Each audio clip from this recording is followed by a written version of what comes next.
gue gimana cara ngelola duit kan pemasukan gue nggak pasti. Iya. Gue dapat sudut pandang baru tuh, ternyata kalau pemasukannya nggak pasti, yang harus dibikin pasti itu pengeluarannya. Gue tuh merasa investasi kan buat masa depan, tapi masa mikirin masa depan sekarangnya lapar-lapar, jangan makan juga lah. Hey. Santai aja. Dipotong itu, masukin di TikTok, bagus sekali. Lo harus belajar buat nolak, bilang enggak dan enggak apa-apa. Itu tuh kayak yuk. Iya. Tapi walaupun susah ya. Kalau mertua lu yang minjem, misalnya kalau mertua lu yang minjem nanti nih minggu depan. Dia lebih kaya dari gue, dia nggak perlu. Itu nggak akan terjadi. Yang lo omongin tadi, konflik-konflik itu lagi gua rasain sekarang. Mending diputusin pacar karena lo ketahuan punya utang di pinjol, atau mutusin pacar karena ternyata dia yang daftarin KTP lu ke pinjol. Gara-gara lu ke dunia investing, kawan-kawan stand up pada ini nggak kayak, yuk ajarin gue dong. Gue sekarang dipanggilnya maha guru gue. Balik lagi di Z Minded bersama Mika Tobing dan Yuda Ramadan. Asik. Alias Yuda Keling.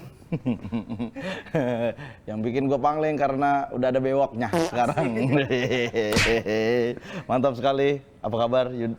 Baik dong. Baik sekali ya. Kalau nggak baik gue nggak ada di sini. Bener.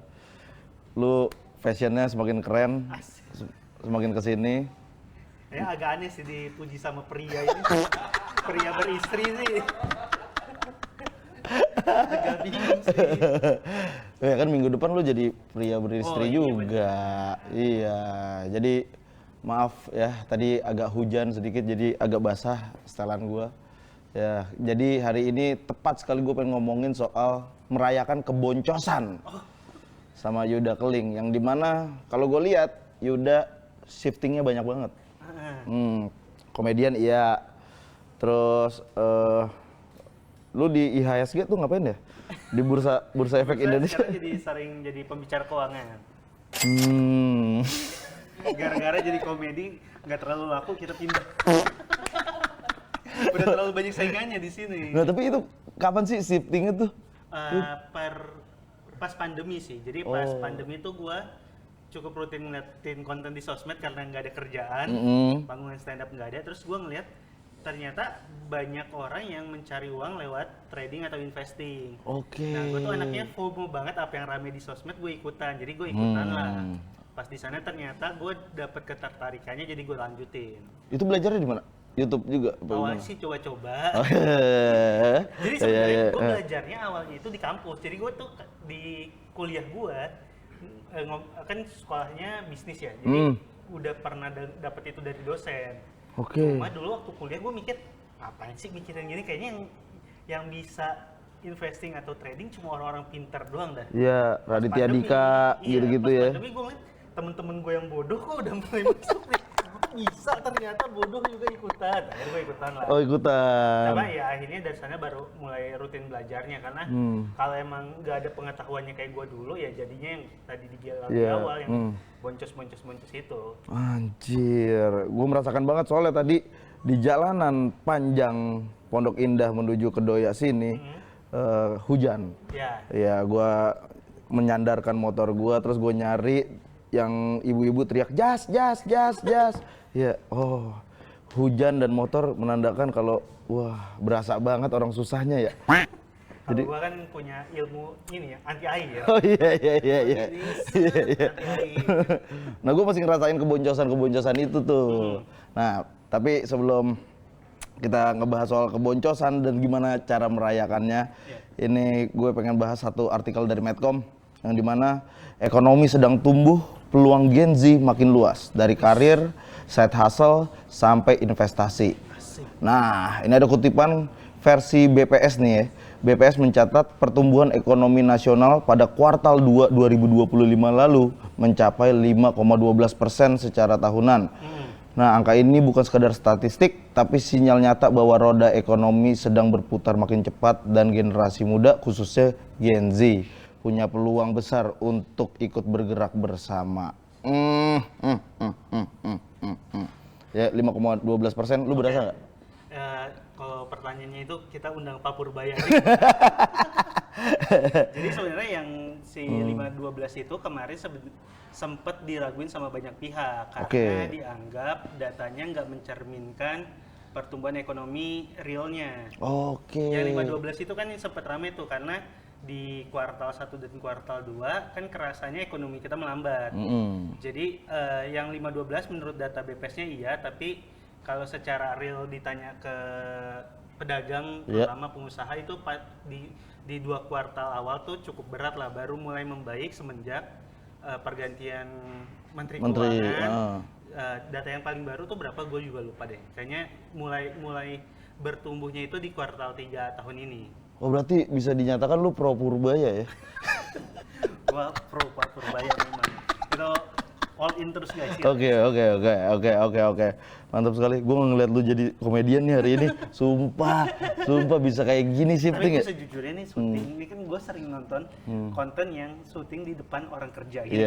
Agak aneh ya. Iya emang. Ini gue lihat ada orang lagi buka, ada premier. Ini dari kemarin nggak berubah posisinya nih. Iya ini kakak ini. CapCut. Cuma di sini nggak ada yang buka. Nggak ada. Di sini nggak ada. Nah ini gue pengen lo untuk nge-react video dari apa Vox Pop, React Pop. Vox Pop. Volumenya. Taruh ulang. Volumenya. Mana tadi? Oke nih.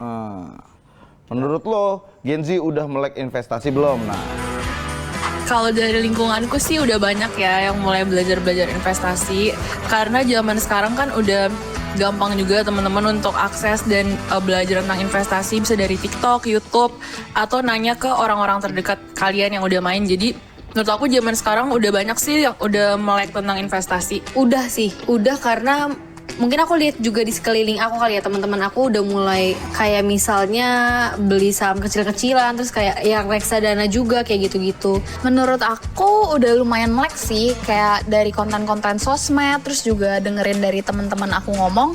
Aku tuh sering denger gitu ada yang bahas tentang investasi, tentang saham, reksadana gitu-gitu.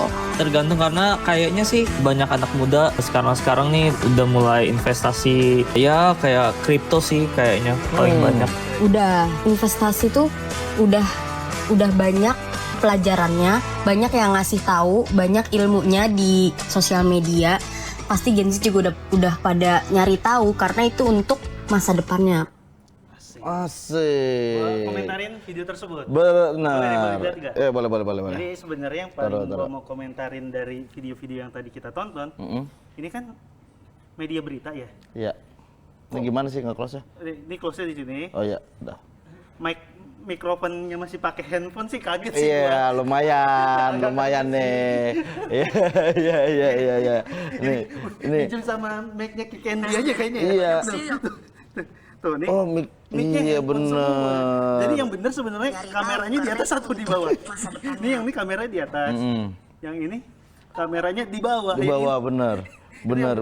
Yang jadi pertanyaan itu dulu sih. Oke. Kenapa? Mungkin ada perwakilan dari Medcom bisa langsung ikutan ke sini. Gak bisa pinjam sama. Iya. Mic-nya tadi lagi pada dibawa. Iya. Oke. Tapi kalau yang dia sampein sih benar mungkin kalau di Jakarta ya. Oke, kenapa tuh?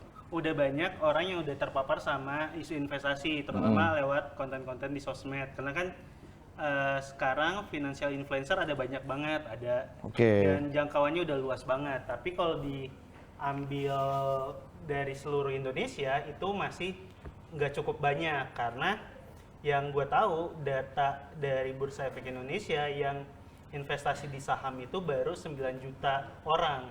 Dibanding populasi kita yang 280 jutaan. Iya, 80 jutaan ya. Itu kan belum sampai 10%-nya bahkan. Jadi kalau di Jakarta mungkin yang udah beneran investasi udah ada udah ada banyak, tapi yang kalau ambil seluruh Indonesia secara jumlah masih kecil banget. Nah, tapi ketertarikan lu sama investasi ini kan awalnya emang gara-gara anjir job-joban gue sepi ini, Iya, komedi gue apa gimana tuh? Itu maksudnya? Karena waktu itu pas pandemi kan memang nggak boleh ada acara offline. Oke. Jadi memang kita pas pandemi ya ada, yang tadi gue baru dengar ceritanya ada anak band yang jadi juaran sayur. Bener, vendor pada banting setir, ya. Itu adalah keterpaksaan yang emang harus dilakukan waktu terjadi pandemi. Oke. Dan beberapa orang kan memang ada yang shifting ke pandemi itu cuma sementara waktu, pas udah balik ke normal, akhirnya dia balik ke pekerjaan yang lamanya. Oke. Nah, gue ternyata cukup menikmati di dunia baru gue, dunia investasi ini. Walaupun secara komedinya nggak benar-benar gue tinggalin, gue tetap stand up, cuma bahasanya kalau dulu gue menjelekan diri gue secara fisik, sekarang ngomongin menjelekan diri gue secara nasib di dunia keuangan. Jadi core stand up-nya itu tetap ada, core komedinya tetap ada. Oke. Nah, awal mula lu shifting ke dunia investasi, keboncosan apa yang lu rasain sampai akhirnya anjir harus gue cobain nih kayaknya nih, harus gue beraniin nih. Jadi gue cukup beruntung pertama kali gue investasi itu kan di tahun 2020, waktu itu harga saham semuanya turun. Yang akhirnya lu beli apapun itu dapetin keuntungan karena memang saat itu pasar modal kita lagi jatuh-jatuhnya. Nah, baru mulai boncos tuh setelah 6 bulan atau 8 bulan lah waktu pasar sahamnya udah mulai membaik. Terus gue dulu beli ngasal ngasilin keuntungan, sekarang pas beli ngasal malah jadinya boncos-boncos itu. Kalau ditanya keboncosannya apa, kayaknya gue masih ada satu saham yang gue beli dari tahun 2020 sampai sekarang masih gue simpen karena sahamnya udah disuspend, jadi udah nggak bisa diperdagangin. Jadi itu kalau dibilang keboncosan itu hampir 100% kan, karena sahamnya udah dijual nggak bisa, naik juga nggak mungkin gitu. Keuntungannya? Ya keuntungannya jadi lebih rapih aja ya sekarang. Oke. Polosher. Kalau dulu terlihat jelas. Iya. Itu aja sih keuntungannya. Oke. Sama keuntungannya mungkin ini, lu jadi punya pembeda di antara komika yang lain. Kan sekarang komika ada yang fokusnya di podcast kayak Prasetyo, ada yang fokusnya di film. Kayak kalau sekarang ada teman-teman agak lain, gua di dunia keuangan. Dan keuntungan lainnya ya gua jadi lebih paham cara mengelola duit dengan baik. Gimana tuh? Gue soalnya nih, gue nggak orang-orang pada bilang lu cobalah taruh uang lu di sini. Coba ini ada baru namanya bibit atau apa, reksadana segala macam ya, coba lu taruh di situ. Gimana gue mau naro? Angkanya kagak ada, habis mulu. Nah itu lu butuh modal kan, tapi. Iya, tapi sebenarnya kalau sekarang modalnya kayak kalau tadi ngomongin soal reksadana ada beberapa yang modalnya 100.000. Iya, tapi yang sebenarnya perlu diperhatiin adalah yang bikin gue seneng dari dunia investasi adalah lu punya habit yang baik dalam mengelola duit. Misal, lu freelancer kan sama kita berdua freelancer, kita selalu ngerasa gue gimana cara ngelola duit kan pemasukan gue nggak pasti. Gue dapat sudut pandang baru tuh, ternyata kalau pemasukannya nggak pasti, yang harus dibikin pasti itu pengeluarannya. Jadi sekarang pemasukan gue banyak atau banyak banget, alhamdulillah. Maksudnya turun, si ini tuh tetap stabil karena ini gue udah jadiin fix. Gue nggak pengen yang jeleknya dari freelancer adalah kalau lagi dapat duit banyak, pemasukannya juga meningkat. Tapi kan kita sama-sama tahu kalau gaya hidup udah naik, udah susah banget turunnya. Makanya si pengeluaran ini harus dibuat sestabil mungkin. Caranya gimana? Gimana? Kalau gua itu pas di awal di awal gua belajar dunia keuangan, gua tuh mencatat setiap pengeluaran yang gua lakuin di setiap harinya. Gue bener-bener catet, nanti ada fotonya kita bisa lihat di sini. Iya, ngedit lu Har. Belum tentu ada gue kirimin juga. Jadi gue tuh catet harian bener, gue makan apa, parkir gue catet semuanya gue catet, bener-bener semuanya gue catat. Tujuannya biar gue tahu berapa uang yang gue butuhin buat gaya hidup gue sekarang.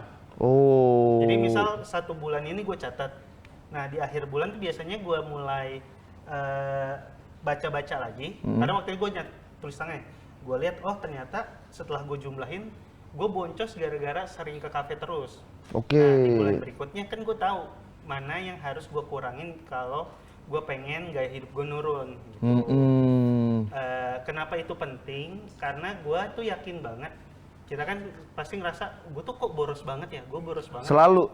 Nah, kita itu, gue percaya kita boros bukan karena pengen boros, tapi kita boros gara-gara kita lupa udah jajan berapa banyak. Nah, dengan mencatat, lu kan tahu berapa banyak uang yang udah lu keluarin. Iya. Secara bukan secara sadar, secara tidak sadar, kalau lu tahu berapa uang yang udah lu keluarin, lu akan lebih mengirit karena loh kemarin gue udah habis 300.000, hari ini gue jajannya lebih sedikit Oh, jadi agak ngerem ya. Iya, ada ngerem. Apalagi gue pas kan waktu itu nyatetnya pakai catat tangan, itu lebih nempel. Buku panjang kredit enggak? Iya, buku panjang kredit. Kayak ini, kayak bendahara kelas. Iya. Nyatet gitu. Dan pas gue catet kayak gitu, Rp1.000 pun lu catet? gue catet sampai bayar parkir, ngasih puteran, itu beneran gue catet karena gue pengen tahu dengan pasti duit gue tuh sebulan butuhnya berapa ya. Oke. Nah, waktu itu gue ngelakuin itu 3 bulan kalau nggak salah. Sampai ke Pak Ogah pun Iya, juga lu catet? gue Oke. catet. Dan gue catetnya kan orang pasti ngerasa ribet banget nih. Gue tuh catetnya sebelum tidur. Karena gue yakin banget kalau lu udah bawa tidur, lu udah lupa. Iya. Tapi kalau sebelum tidur, ya tinggal mikir, hari ini gue jajan misal ayam geprek 15.000, masih inget gitu. Ada yang baru datang jam segini, masa ya? Iya, parah banget ya. Masa jam 2 ya? Parah banget ya. Setengah ada gajinya. Gue beneran catat akhir hari, pas di akhir bulan, Ya. gue coba review tuh mana pengeluaran yang nggak bikin gue nyaman. Ternyata misal ketemu nih, gue cukup banyak boros gara-gara nongkrong kafe bulan berikutnya. Iya. Oh, ternyata gue bulan ini seminggu bisa 2 kali, jadi seminggu cuma 1 kali gitu. Oh, tapi setelah lu udah dalam banget nih di dunia investasi gitu, nongkrong di kafe makin banyak apa? Gua lebih tahu karena kan pas gua habis nyatet di bulan keempatnya gua nggak lagi nyatet lagi kan. Iya. Gua mulai budgeting. Jadi Oh, jadi nggak harus nyatet terus gitu? dia ya? nggak, buat gua jangan nyatet Oke. terus karena capek banget. Iya, Karena iya. lu bisa udah tahu nih selama 3 bulan pengeluaran lu berapa, diambil rata-ratanya di budgeting aja. Nah pas di budgeting, setelah budgeting tuh gua misahin rekening buat jajan sama rekening yang duit masuk. Karena orang itu gue yakin banget boros gara-gara cuma punya satu rekening. Ya. Alasannya apa? Karena misal ada rekening yang duitnya isinya 2 juta. Ya. Lo jajanin 300.000. Besok ada duit masuk, balik lebih nambah lagi kan, jadi nggak susah buat ngaturnya. Iya. Kalau ini dipisahin jadi lebih mudah. Nah, gue jajan di kafenya mungkin frekuensinya lebih banyak. Iya. Tapi karena gue udah tahu, oh ternyata duit gue cuma sisa segini, gue lebih kayak, oh kalau masih di kafe nggak apa-apa. Tapi kedepannya ya jajannya lebih disedikitin. Gitu. Oh. Lebih mudah untuk kontrolnya aja. Oke. Itu yang belum gue lakuin juga. Nah itu. Punya rekening 2 gitu nggak bisa gue. Bisa daftar lewat gua. dan itu banyak orang yang kayak buat gua rekening duit jajan sama rekening masuk itu jangan satu rekening yang sama aja. Karena lu akan lebih mudah banget kontrolnya. Gua setiap bulan tuh nge-top up ke rekening duit jajan. Oh. Jadi kayak apalagi kan kita freelancer Yeah. ya. Jadi gua cuma ngasih duit jajan gua setiap awal bulan. Jadi misal anggaplah gue ngasih 4 juta, pas ini sisa 2 juta kan gue tahu, wah berarti gue jangan nongkrong di kafe lagi terus nih karena Iya. baru tanggal 10 udah sisa segini gitu. Oh, iya. Gue juga soalnya freelancer kalau misalnya job masuk, set, terus gue banyak transferan set, Iya. anjir ini momen gue, Check out sepatu, ya. Biar ada job lah. Kalau ada job lagi bagus nih fashion gue, iya. Terus apa aja baru barang gue gitu, selalu kayak gitu gue. Ya gue juga dulunya juga sama gitu. Dan buat gue kalau emang kebutuhan kerja ya nggak apa-apa banget karena kan itu untuk menunjang penampilan pas kita menghasilkan uang kan. Iya. Tapi kalau kita beneran bisa pisah tuh jadi lu tahu oke nih buat jajan ini fungsinya untuk menghasilkan uang beda. Oke. Nah, selama lu di dunia investasi ini ruginya itu lu rasain setiap hari gitu gak sih? Dulu jauh lebih sering ruginya dibanding sekarang karena dulu itu gua kalau misal investasi atau trading di saham gue lebih banyak ngikutin apa yang rame di sosmed. Oh, kayak? Ya apapun saham, misal apa ya dulu ya, saham jarum suntik namanya IRA gitu. Dulu itu gue kira kalau yang rame di sosmed otomatis harganya naik. Oke. Tapi ternyata malah terjadi sebaliknya. Karena kalau harganya udah naik rame di sosmed, ya kemungkinan besar akan turun karena kan saham tuh nggak mungkin bisa naik terus gitu. Jadi gue dulu tuh banyak ruginya karena itu, karena pembelian gua beli saham atau trading saham nggak berdasarkan analisa sendiri. Dulu Oh, gua ngikutin yang ada rame di sosmed dan ngasal-ngasal aja, jadi banyak ruginya di sana. berarti insting dan feeling penting nih buat investasi. Lebih ke bukan insting. Kalau dulu gua pakainya insting, kayak nebak-nebak aja. Oh, nebak-nebak kan. nih. Oh, nih laris nih, laku nih dia laku. nih. Nah, Iya, kalau iya, sekarang iya. kan kayak gua tahu kenapa saham ini naik. Misal ternyata memang ada perbaikan dari fundamental perusahaannya. Jadi wajar kalau harganya naik, tapi kan kalau kenaikan yang nggak ditopang sama apa-apa, ya harus kita pertanyakan. Oke, iya. Teman gua kemarin beli Vespa. Terus dia ngebeli itu dari orang yang invest. Ya. Yang suka investasi lah. Ya. Nah, kemarin dia habis boncos 700 juta gitu. Udah Vespanya dijual segala macam. Nah, lu ada nggak di momen-momen kayak gitu? Kebetulan duit gue nggak sebanyak itu ya. Ya temen gue kalau dia boncos 700 juta berarti duitnya gede banget ya. Iya. Gue masih 700.000 lah. Oh, 700 ribuan gitu ya. Yang gue jual masih apa, casing handphone mungkin. Tapi ya kalau ditanya pernah boncos atau enggak, buat gue ya namanya kayak boncos dalam investasi itu kayak nggak lucu dalam stand up gitu. Itu sesuatu yang nggak bisa dihindarin gitu. Oke. Ya, tapi kan kita bisa meminimalisir resikonya. Oke. Gimana caranya? Berarti ya satu, pembelian sahamnya harus berdasarkan analisa yang baik. Ya. Jangan nebak-nebak. Atau kedua, kita bisa pilih saham yang secara pergerakan harganya mungkin nggak sevolatil itu. Misal saham-saham perbankan kan memang naik turun tiap harinya cukup stabil. Oke. Nah, kan keboncosan ini tadi lu bilang juga saham lu ada yang disuspend. Lu nenangin diri lu gimana tuh? Kebetulan pacar gue psikolog ya. Yes. Paket lengkap dia. Jadi kalau gue pusing gue curhat ke dia. Oke. Tapi gimana ya cara nenangin yang bener ya? Yang gue pelajari sekarang, misal anggaplah gue beli masuk ke dalam satu saham, harganya turun terus akhirnya gue jual dan rugi. Ya. Yang gue lakuin adalah gue nggak mau sedih berlarut sama itu sih. Yang gue pikirin adalah gue cari tahu kenapa analisa gue salah. Nah, pas udah tahu analisa gue kenapa salahnya, ya udah gue tinggal perbaikin di next trading atau di next investing gitu. Jadi karena kalau dibikin sedih berlarut duitnya nggak balik juga. Iya, benar. Mending kalau sedih jadiin konten, ke siapa tahu dapat endorsement kan. Wah, benar. Oh, berarti penting ya, bagian penting juga ya, boncos, gagal. Iya, penting banget biar lu punya pemahaman yang lebih baik di kedepannya. Karena kalau lu win streak 100%, lu nggak tahu di mana salahnya kan. Oke. Tapi ya jangan sampai, makanya itu banyak orang yang sering bilang, gue mau investing atau trading nanti aja waktu duitnya udah banyak. Iya. Kalau duitnya udah banyak kan berarti uang yang lu taruh juga jauh lebih besar. Kalau di sana lu baru belajar, ruginya kan jauh lebih banyak. Kalau kita mulainya dari, kayak misal waktu tahun 2020 gue mulainya dari modal yang kecil, ya pas kerugiannya juga nggak sebesar itu juga. Oke, coba beberkan modal kecil itu berapa, 100 ribuan ada? Kayaknya kalau saat pandemi tuh di sekuritas yang gue pakai waktu itu minimal saldo di awalnya 5 juta, kayak modalnya 5 juta. 5 juta, ya, oke. Dan dulu itu minimalnya segitu. Sekarang banyak sekuritas yang modal awalnya 100 ribu udah boleh gitu. Cuma memang semakin kecil modalnya, pilihan sahamnya makin sedikit. Oke. Oh, berarti iya sih ya. Ya bisa kayak saham bener. BCA, lu mau beli kan minimal BCA tuh berapa ya? 7.000 per lembarnya, berarti kan sekali beli minimal 700.000. Iya. Kalau cuma modalnya 100 kan nggak bisa beli yang itu. Oke.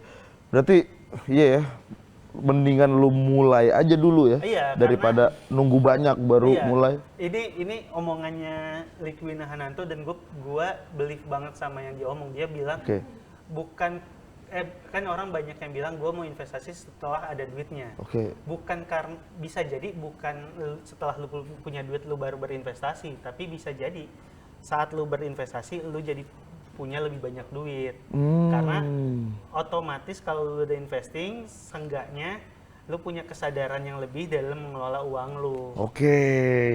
Walaupun nggak perlu langsung investing ya, bisa kayak kumpulin dana darurat dulu, asuransi dulu. Iya. Kalau asuransi bagusnya pakai enggak ya? Nggak masuk ke sana ya? Iya boleh sih, sebenarnya boleh, nggak apa-apa. Tapi belum ada yang masuk. Belum ada yang masuk. Iya. Coba lu sebutin asuransi yang bagus apa? Cuma kita sebut Iya. belum masuk ya. Tuh gue boleh masuk. Tadi masuknya semut tuh padahal. Masuknya semut banget itu. Nah, kalau menurut lu nih, sekarang kenapa Gen Z sekarang kayaknya nggak sabaran gitu soal uang? Nah, pokoknya rebahan, klik handphone, terus besok saldonya udah nolnya banyak gitu. Oke. Nggak sabaran soal duit. Ya nggak mau buat gue gara-gara sosial media lah. Oke. Di sosial media kita bisa ngelihat ada orang yang hidupnya berubah 1.000.000% sejak dia kenal dunia keuangan. Iya, Dari trading bisa langsung jadi miliarder. bener. Dan kalau kita ngeliat yang kayak gitu, ya kita pasti pengen kayak gitu. Makanya kita banyak orang yang pas mulai pengennya langsung cuannya berlipat-lipat kayak gitu. Padahal yang kita nggak tahu, satu, bisa jadi dia belajarnya udah jauh lebih lama dibanding kita. Iya, pelan-pelan dia ikut short course atau apa Dia gitu ya. mungkin kita baru lihat dia di tahun 2021, bisa jadi dia udah dari tahun 2016 tuh udah belajar gitu. Jadi sering kalinya tuh kayak gitu, kita pengen punya hasil yang sama padahal nggak menghabiskan waktu yang sama buat belajar kayak orang tersebut gitu.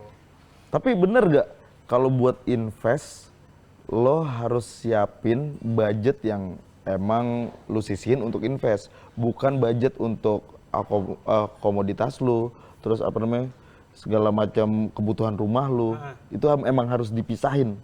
Harus dipisahin karena kan kita nggak tahu investasi kita itu naik atau turun.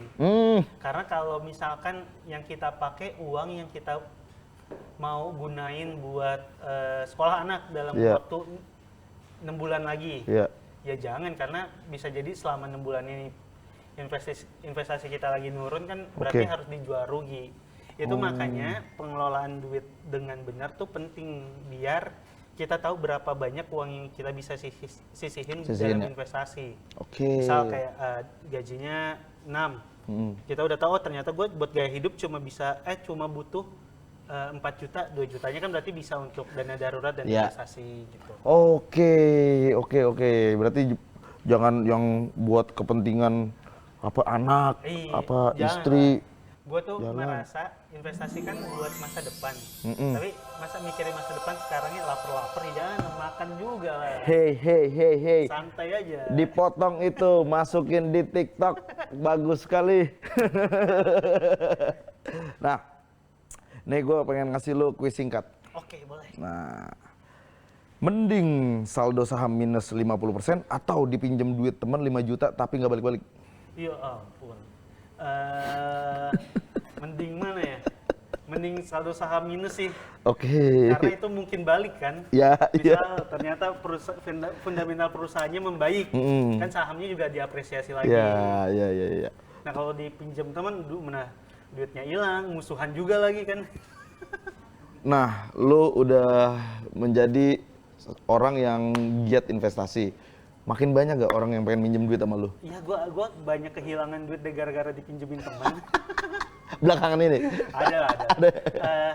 Buat gua, seenggaknya karena lu udah punya kesadaran ngatur uangnya, kalau ada yang minjem tuh udah tahu, ternyata jangan segitu banyak karena itu akan mengganggu uang dapur lu gitu.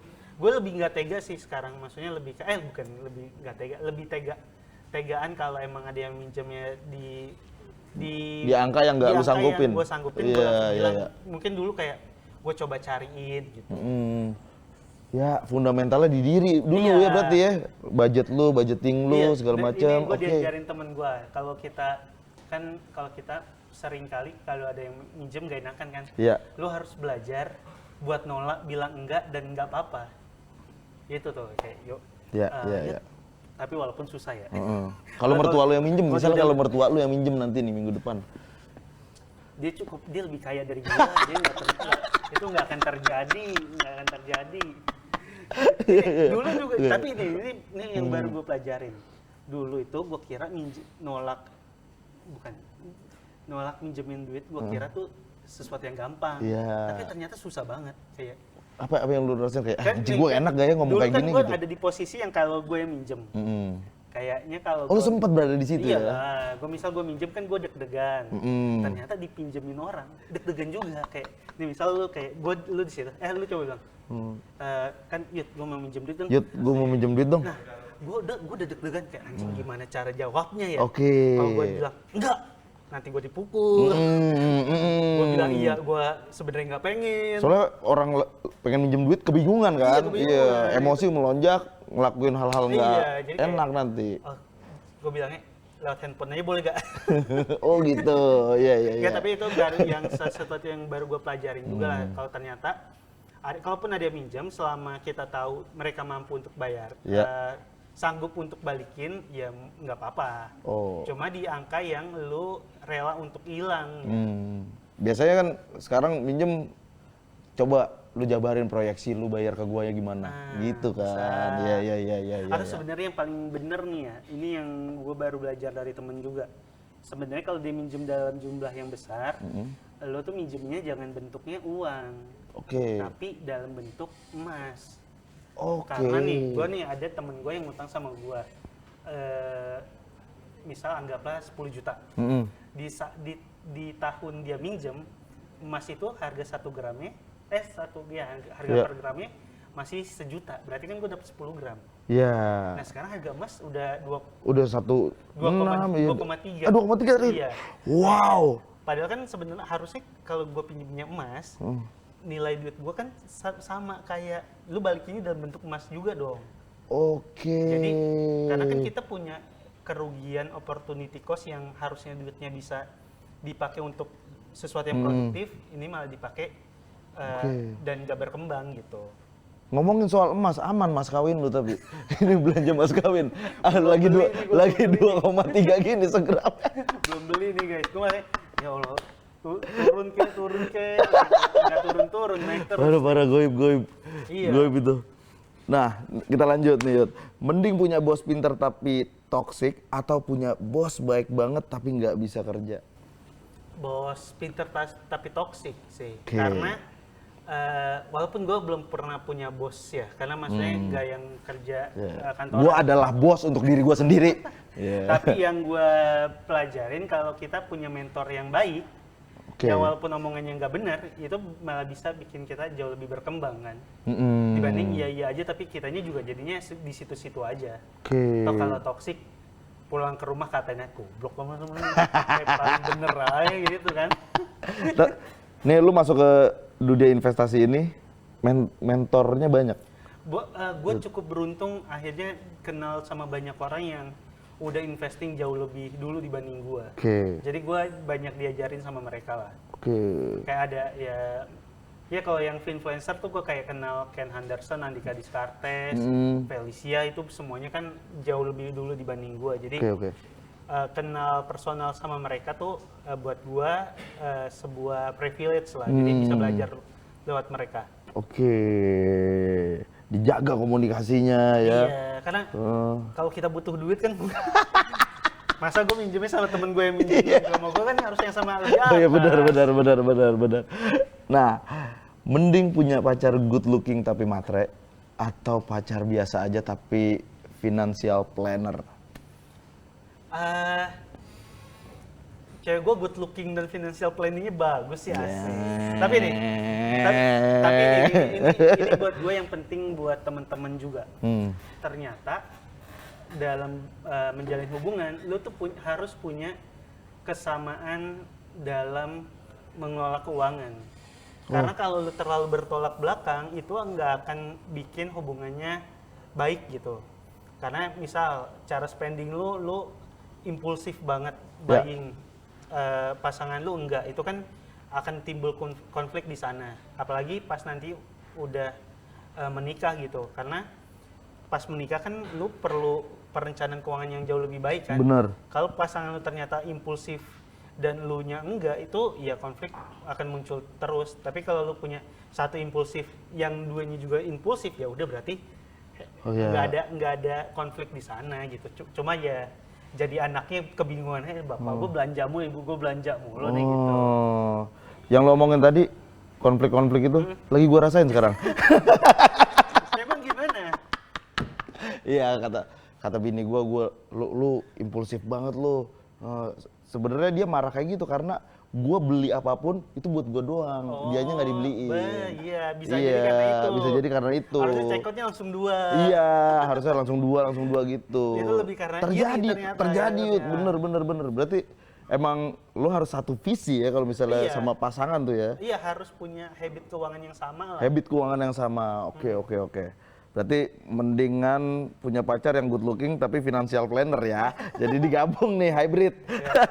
Tapi kalau harus pilih satu ya. Good looking sih, cewek good looking menyelesaikan masalah ya.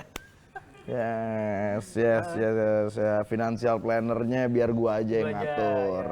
Ya, nih terakhir, mending diputusin pacar karena lo ketahuan punya utang di pinjol atau mutusin pacar karena ternyata dia yang daftarin KTP lu ke pinjol.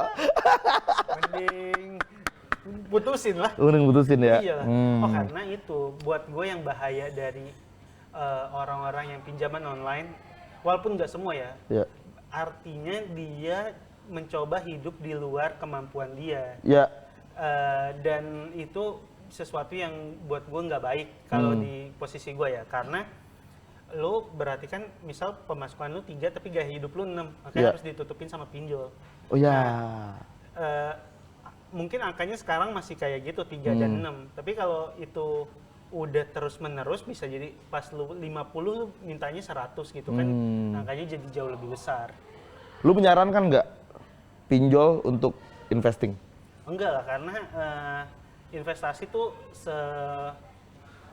semasuk di akalnya, pertumbuhannya mungkin ya 7-10% setahun. Oke. Kalau lu emang mau coba-coba yang nggak mendalami banget, lah itu masuk akal 7-10%, misal lu beli di saham-saham perbankan gitu. Nah pinjol itu kan bunganya setahun bisa, sebulannya bisa 100%. Iya benar. Nggak nemu lah. Oke. Jangan ya. Jangan.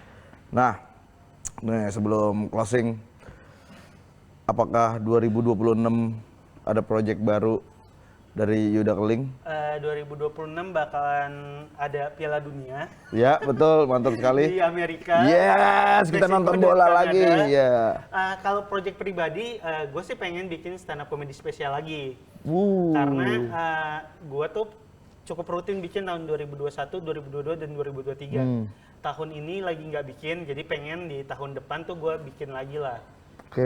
Satu yang pribadi, yang sendiri, satu lagi yang rame-rame sama teman-teman yang lain gitu.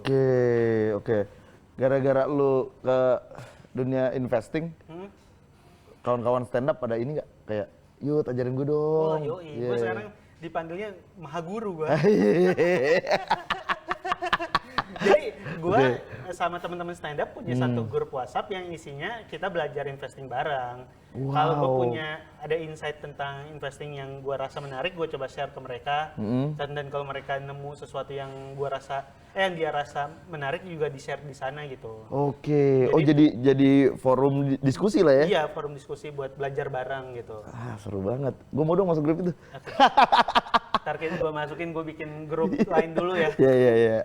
Oke, Yud, mungkin lu bisa nih sebagai penutup, lu bisa ngasih tahu nih ke Gen Z semua untuk investasi apa yang bisa lu kasih ke mereka. Mungkin ini buat terakhir, catat pengeluaran aja itu penting. Sebelum ke investasi, perbaiki dulu money management dengan cara catat pengeluaran setiap harinya. Dan gue cukup yakin itu merubah banget karena waktu gue mencatat itu, gue jadi boros pulpen dan buku. Oke. Dari gue mencatat itu, secara sadar, waktu gue udah tahu duit gue keluar berapa, gue lebih bisa ngerem pengeluaran gue. Oke. Jadi buat teman-teman yang mau memulai perjalanan keuangan yang baru, bisa dimulai dengan mencatat setiap pengeluaran yang dilakuin di setiap harinya. Akan gue lakuin itu, Yud. Terima kasih, Yud. Mantap sekali. Yuda Ramadan semua. Yuda Keling. Loh, waktu tepuk tangan rame ya? Dari tadi udah pada nahan ternyata ya? Investasi harga mati. Asik.